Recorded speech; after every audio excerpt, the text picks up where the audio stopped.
हम लोग खड़े हैं पेशावर की नायाब ड्राई फ्रूट पे, और ये मार्केट है, इसको कहते हैं कारखानों बाज़ार, कारखानों मार्केट। यहाँ पर ये दुकान है, बड़ा फ्रूट होता है यहाँ पे, दिखाते हैं आपको।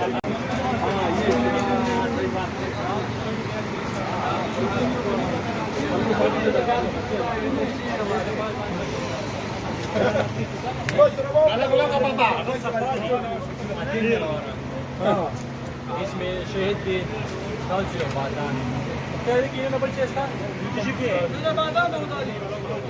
ये आम है सूखा हुआ, ओवानी है, ये मिक्स ड्राई फ्रूट है, और भी सारी चीज़ें, बहुत चीज़ें। अखरोट देखें किस साइज़ का है, ये चाइना का अखरोट है सारा।